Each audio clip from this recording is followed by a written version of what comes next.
Okay, guys, welcome back. Welcome back. We're now going to continue with our session as we finalize on all our 9 subsessions that we've had, and I hope we've learned something out of it. We've had fun. We've enjoyed. Personally, now I think I can navigate the social media in a better way. And before we go to our next speaker, I would love us to know something about her. I can say she's just a jack of all trades. And our next speaker is an awarding winner author. She's a speaker, a coach, and from her story, she overcame trauma from the foster care and abuse. And abuse became like she became a sort of an advocate speaker. So from her background in law and enforcement and social service, she actually brings a unique insight into the child welfare.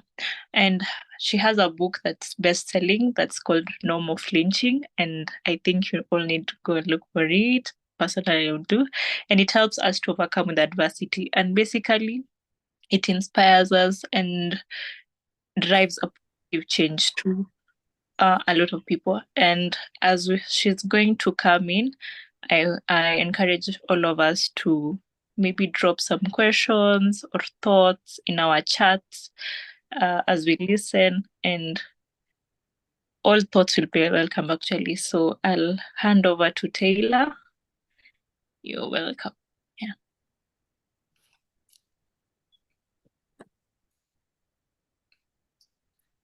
Good afternoon. Good afternoon. Good afternoon. Can someone let me know if you can hear me clearly, please? Let me see. I can see. I want to make sure you can hear me clearly and see me clearly. Chats. Okay, great. Outstanding. Thank you. In 2008, I was appointed to child protection detective. That means I was the detective who investigated cases when bad things happen to children like yourself.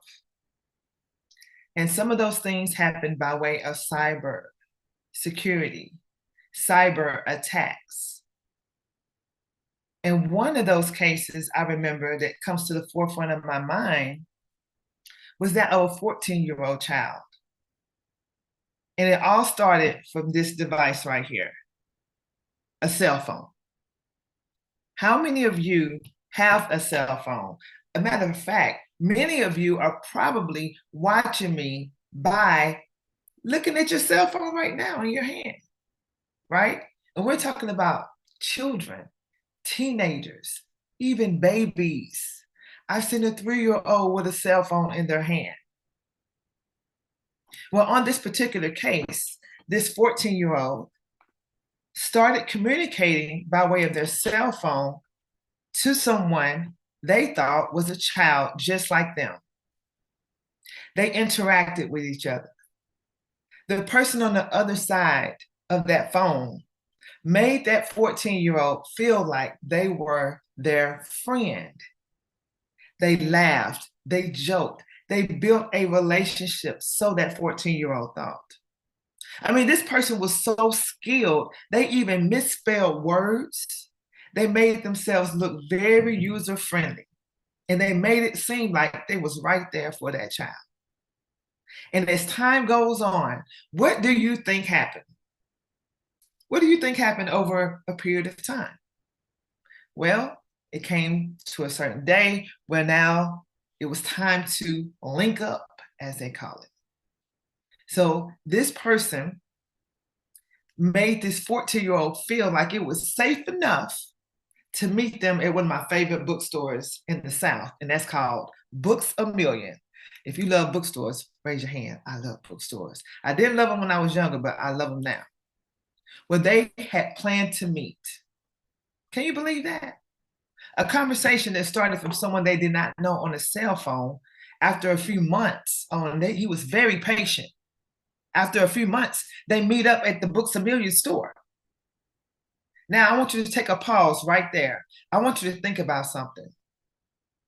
If you are listening to this story and you're thinking, oh, I wouldn't, I wouldn't be that sleep, not paying attention. I would be on my game. Nobody can fool me. I can't be fooled. It would never happen to me. Then you're thinking with the wrong attitude. Because really and ultimately and truly, it can happen to anybody. It can happen to anyone.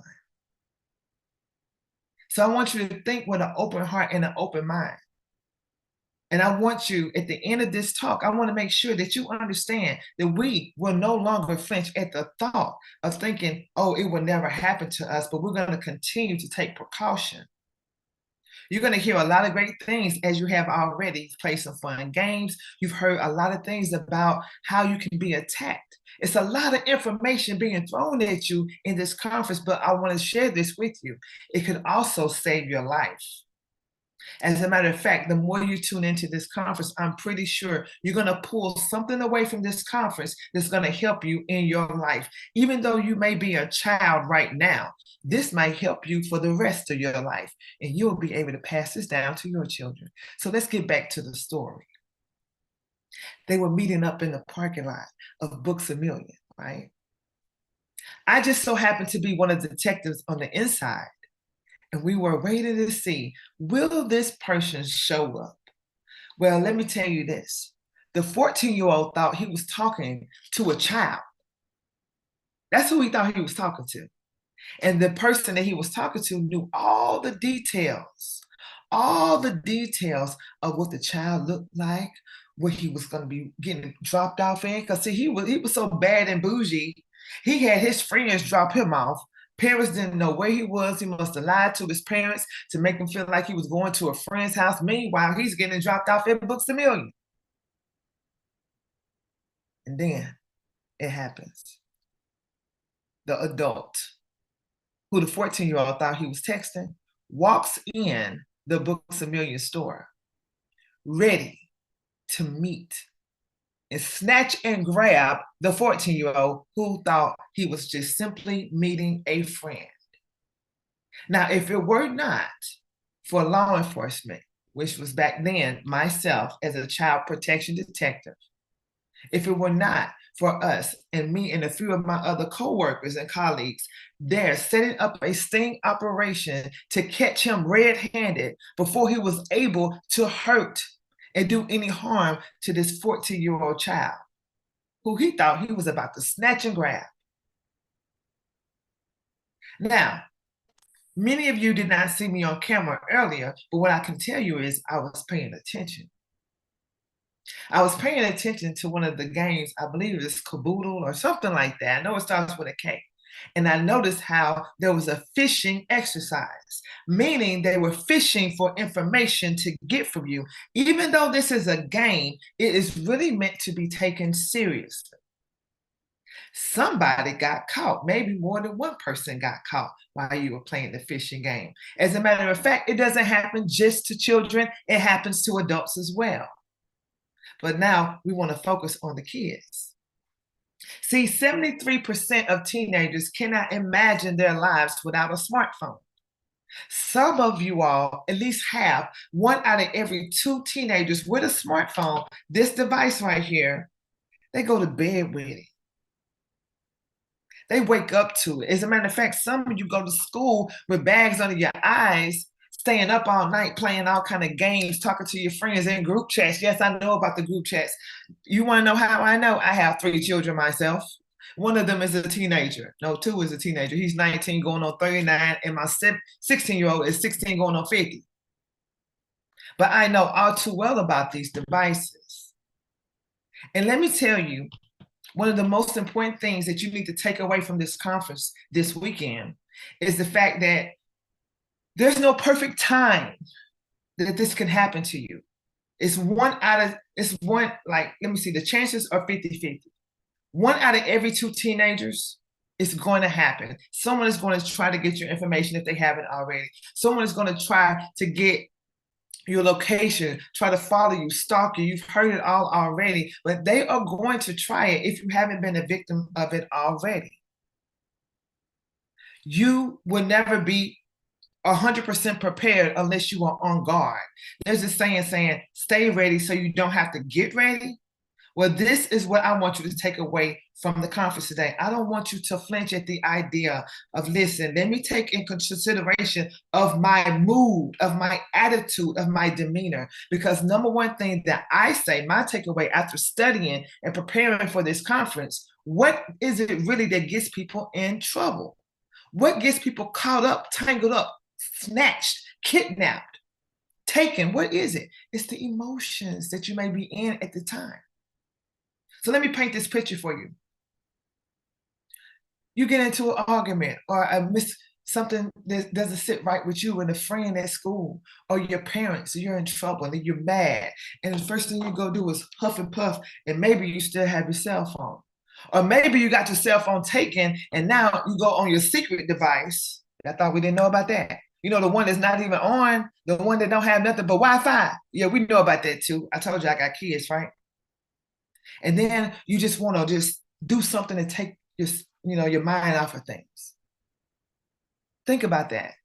Then you start playing around and you start clicking on anything. You don't pay attention to what you're clicking on because you're upset, because you're mad, right? Well, that could be life-threatening. That could be life-changing. 44% of kids ages 8 to 16 are online constantly with the purpose for entertainment and social media. So almost every child that I know that I've ever met in my life, in this year alone, they have some form of social media. But just think about your moves and where they will lead you. If you're upset with what's going on at home or what's going on at school, or somebody made you mad, or somebody's picking on you, or you may be a victim of being bullied yourself. And then you run to social media thinking that you have this friend, or you're clicking on things that are trying to find you and haunt you. There's a reason for all of this. Sometimes the reason could be simply financial. And sometimes you might not be the person that feels the backlash from that. They might be fishing you to get to your parents' information or to get an address. You never know what's behind the reason. You just want to stay on guard.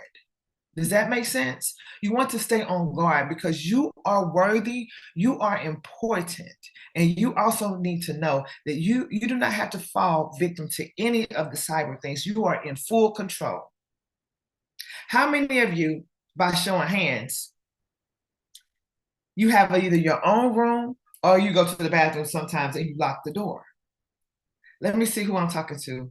And I don't see any comments as of right now. Let me see. Is there any? Okay, I see the chats right here. Do we have anybody? Okay, I see you. Thank you for raising your hand. I appreciate that. Thank you. I love the participation. All right. So when you go in your bedroom and you lock your door, that's a form of privacy, right? You enjoy your privacy sometimes. Now I know back in Mississippi where I'm from, there ain't no privacy in my mama's house, right? But every so often you might get a little privilege, lock your door. But when you do lock your door, you don't want just anybody coming in your room. When you leave your house, if it's not your parents because they pay the bills there, you don't want just anybody to have access to your room, going through your stuff, go opening your drawers, just looking for whatever, snatching and grabbing whatever they can take, right? You don't want that to happen, right? Well, guess what? Having a cell phone is no different. You hold the key to the lock. You can leave it wide open and just let anybody do whatever they want to do. All your information is pretty much on your phone, from your personal information to your address to all sorts of things, right? So if you do not want to be a victim of that, then you want to make sure that you set up the proper securities. You want to make sure that you set up the proper, everything that you need, lock screens. You want to make sure that your settings are correct. You want to make sure that there's no weird apps. So you might want to set a device, set a timer. I've done it before. Go into your calendar and set a timer to just do a check every few months, every 3 months, 4 times a year. Just go into you don't want to be too obsessive, because I do not want anyone operating in the spirit of fear, because you don't have to walk around fearful. You just want to be mindful of the things that we're sharing with you today. So you want to go into your settings or go into your calendar, set up a time where you can go and check your settings, check your apps. Make sure you don't see anything that's weird being downloaded on there. Because if you just go to a coffee shop, all right, and you just use the Wi-Fi at Starbucks, it's just that simple. Somebody could be sitting there waiting, and they could be actually in Starbucks just fishing around for anybody information that they can hack into. You've already seen the games to see how easy it is for a person to be hacked and stalked. All right, so now I want to talk to you about every single click, every single tap, everything. Anything can happen at any time, anywhere. I want to change your mindset to another story that I know oh so well. And so you'll never know. Sometimes people can use things that are really supposed to be safe, and you still have to have extra precaution with them. How many of you know about share riding? Things like Lyft and Uber. Raise your hand if you just know of that. Thank you, Mickey. I like that name. Mickey, listen. This is not just happening to children. This is not just happening. Thank you, Dom. Thank you, Jason. I see you. This is not just happening to children and teenagers. This is a pandemic that's happening to everybody. So if adults have to be super cautious and mindful, you surely, surely do. Because predators look at children as the weak ones. They look at you as the ones who are just going to make the step and not even think about it. Don't even flinch at the idea that this could be a trick. I want you to think about the fact that everything needs to be ran through to check to make sure that it's okay before you proceed. Okay? So there was this one person that I know oh too well. And when I'm talking about somebody that I know oh too well, there's only one person I know like that. And I'm talking about myself. Listen, I literally, with my cell phone, was out of town in another state outside of my home. And I simply went on a share ride app and I did everything I was supposed to do. Everything was right. I mean, sometimes it just looks right. Sometimes it just feels right up until it doesn't. And this is what I want you to pay attention to in this story. I want you to pay attention to when it doesn't feel right. You got to be ready to do something. Don't just sit there in the thoughts and do not let fear take control. We want you to act. We want you to make a move. We want you to do something and always be ready. I booked a share ride. I was picked up from the street out of the front of the place that I was residing at out of town. I noticed weird vibes as I was walking into the share ride because normally, and also pay attention to people's behavior, okay? If something feels off, pay attention to that. If your spider senses start going up, if the hairs on your arms and your head start like sticking up like, oh, something's off, do not pay attention to that. I noticed it right when I was walking to the car, but it wasn't enough to say I'm not going to get in that car. They never got out. I had some bags and things, and they never got out to help. Now, to me, that's one of the big red flags. And we may more so kind of cast it away. I'm thinking maybe it's the customer service just not there. So I continue to walk into the lift. I get inside, and the person says absolutely nothing. So, now we're talking about this getting really, really weird, right? I get into the ride. They say absolutely nothing. And I just sit there and I'm looking. Make sure if you're ever a part of a share ride, because I know children do the same thing. Sometimes parents can actually book rides and people can book rides for you. So you want to always pay attention. I get into the ride. I'm looking at the GPS and I'm looking, and I also, let me tell you, this is precaution. So think about things that you could do to make sure you're safe. And I'm so glad I did this. I pulled out my GPS in my phone and I put in the address where I was going because I did not know my way around it. So that was like a precautionary measure. I put it in my phone, I'm looking, and then as we continue to ride in this share ride to my destination, there was complete silence for almost 10 whole entire minutes. Now, you know, that's awkward, right? So now I'm like, ooh, let me hurry up and get out this car because I knew something was off. Well, 10 minutes in, the driver finally speaks to me and says one word, gum. He tried to offer me gum. Now, I want to share something with you. That was the very first time that I ever in my whole entire life said, I took the gum. No, mind you, I took it. And as I was taking it, I put it down on my paperwork that I had in my lap when I was sitting down. And for the very first time, it set it in me. I can say this, I have never in my life turned down a piece of gum. But something inside of me said, do not chew the gum. I've never done it. I've never turned down a piece of gum. Okay. But something inside of me said, do not chew the gum. Do not chew it. Yes, Dom, you're absolutely right. The gut feelings. That's what I want you to take away from this conference, your gut feeling. When something feels wrong, it probably is. And even if you're wrong about it, at least you're right. Get out of the situation the best way you know how. So I don't chew the gum. I let it sit there. And we continue to ride. And then the driver starts looking at me. Because see, I have to ride in the front seat of the share rides because I get nauseous in the back seat. So I'm in the front passenger seat. He's driving. He looks at me and he's starting to drive. And the farther we're getting, he continues to look in and then he starts fidgeting with the steering wheel. Now it's really happening for me. I'm really like, oh my God, no way. Like this is getting weird. This is getting weird.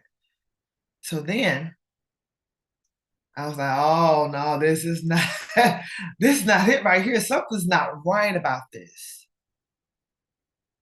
And then I started to feel, oh, he's watching me to see why I haven't started chewing on the gum. So then I really knew I was not going to eat the gum. So now we're getting 6 or 7 minutes away from my final destination. And he utters out of his mouth, this is what he said to me. I'm not going to be able to take you to the location that's on the device. I'm going to have to take you another route. Oh, listen, Linda, listen. I'm going to spare you all the details of what I said to that driver next. But what I can tell you is that I pulled up my cell phone and I immediately started blasting. I called people, I started blasting who I was with, taking pictures, driver information, snapping, going in because now I'm in lifesaver mode. Now I'm in, oh my gosh, what is happening? Because no share driver has ever said that to me, and that is not supposed to be happening. So I immediately did all the things I needed to do. I put people on speakerphone. They was talking. They were saying some, creative adjectives to him as well. And then I happened to look up. And when I say I happened to look up, I looked right in front of me. And I don't know how long this was happening, but there was a black van that we was following with the doors that come out, the ones that be in the spooky, scary movies. And we were supposed to be making this left turn. And I told him, no, you're going to go straight like this, like we're supposed to on this GPS. Now, what in the entire world could have happened to me? Exactly, Dom. So, of course, I made it through that situation. And I had to go back to my police days, okay? I had to turn into somebody else. I'm going to spare you all the details. But I made it. And I made him drive me in the location the way he told me he couldn't drop me off. Yes, he could. He dropped me off. And there was a whole big thing about it afterwards. And yes, I reported it and all that. But I shared that with you to let you know how easy it is to get caught up in something when you're doing the right thing. You think you're doing the right thing. You're doing what you're supposed to do. I mean, this is an actual share ride that's legit. It's a company. But there's so many children who are being taken from the same type of system. And I later found out that now they're using gum and even water in share rides. So do not take anything that you didn't buy, your parents didn't give you, or did not come from a trusted, a well-trusted source. And listen, it's not always just strangers on the other side that are looking to prey upon you, especially the children. It's not always strangers. Sometimes it's peers. Sometimes it's family members. Sometimes it's people that are watching you. Sometimes it might be somebody at a church. It could be somebody anywhere you're at. You could be at practice playing a game or whatever type of sport you're in. It could be anybody. So you want to always, I pray you can trust your guardians, that you can trust your parents. Find you an adult that you can trust, that has been trustworthy, that has proven to you that you can trust them. Because I'm pretty sure you have at least one person that you can trust. And it more than likely will be your parents. More than likely would be a teacher. But always make sure that your trusted person is aware of whatever you're doing. Do not get caught up in your feelings and your emotions. Do not be in a place where you are mad or upset at somebody and you just start doing anything. Because hackers, they don't sleep. They never take off. It could be anything from financial. They could be trying to take your body. They could be trying to take your body to use your body, to take parts from your body. They could be doing anything. They could try to get your money. They could be trying to find out where you live so they can come back and rob you. They could be doing anything. You never know. But you don't want to be a victim of any of that. There's so many scams out there. And if I could get all the adults in the room to tell you about how many times they have almost been scammed, I mean, it happens every day almost. The text messages, people just trying to fish for information. Please do not fall for the you send me $1 back, I'm gonna send you $1 million back in your email. When you're young and you're a child, you might feel like, oh, this is what I've been waiting for. All that transfer currency. Do not click on the links. That is not your winning lottery ticket. You didn't buy a ticket, okay? You're not even old enough to cash out on the ticket. I know I'm making fun of that, but I want you to be able to laugh. We want you to be able to have fun, but we also want you to be able to take this seriously. We want you to be able to take this very seriously, because this information that you are getting from this conference can literally save your life.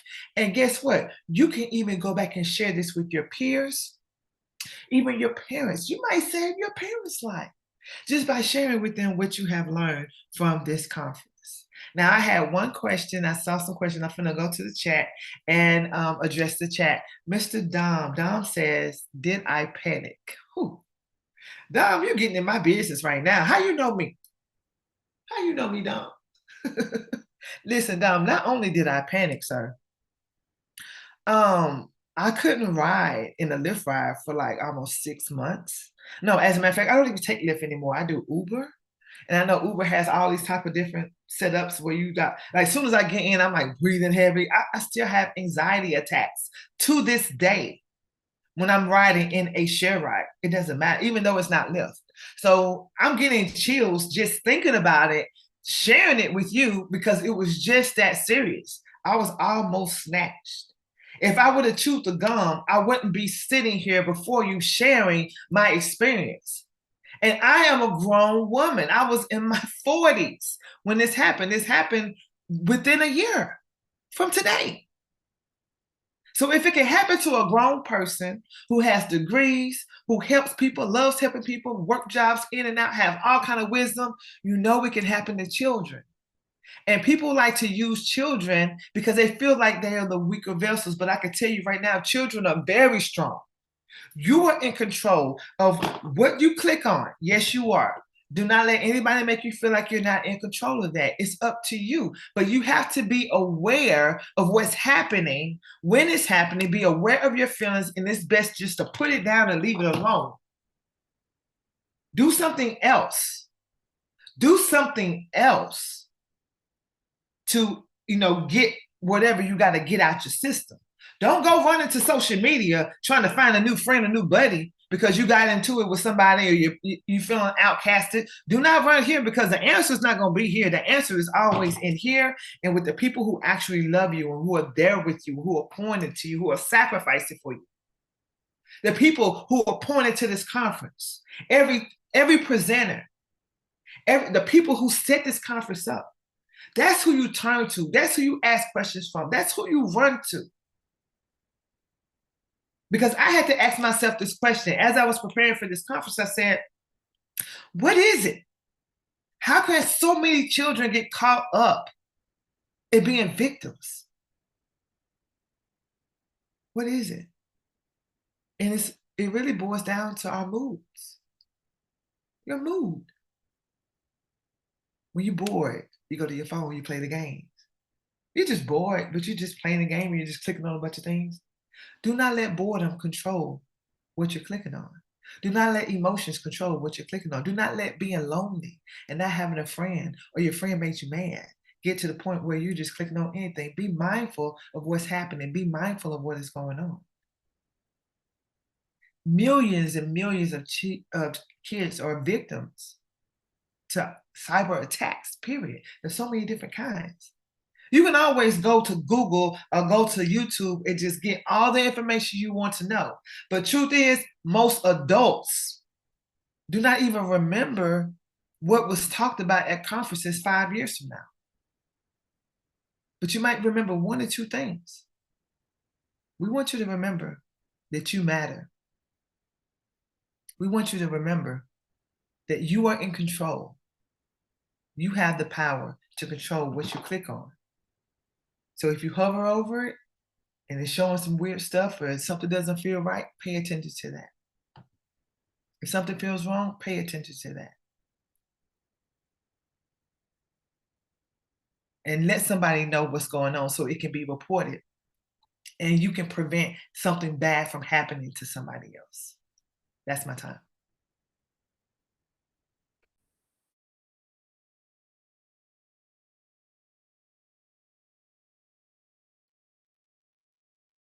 Thank you so much, Carlotta. Are you still there? Can you come back on the video for a second? Absolutely. Thank you. Super excited. This was so important for our young people to get a grasp of understanding situations that are real to them, right, within the community. And for those who have just joined us this afternoon, for the older kids and for some of the parents that might be in the background, the whole purpose of Protect Us Kids is to bring it down to a community level so that young people can identify and understand what this actually means. And hearing Carlotta's testimony and hearing the passion that she has in terms of how she felt, you know, it's a storytelling. And as a community, storytelling is impactful. And I hope you all got a lot out of this. I got a lot out of it, and I'm an old person, right? So I got a lot out of it, and I'm kind of like, I don't know. I don't know about this Uber and Lyft. I mean, we don't want you to be paranoid, but as she was stating, you need to be mindful, right? And we talked about mindfulness and emotional wellness earlier, and we bring that to this event as well, right? For those who are just joining, we need to be mindful, right? We need to make sure that we have trusted folks that we want to talk to. We want to make sure that we're observant of our surroundings. And what we do on our digital life, it bleeds over into our physical life, right? And vice versa. So we can't thank you enough, Carlotta, for spreading your wisdom. We have quite a few folks that are looking at this now that are in other countries. I'm looking at some of our youth life are from Kenya that are on the call. And then we have some folks from the US.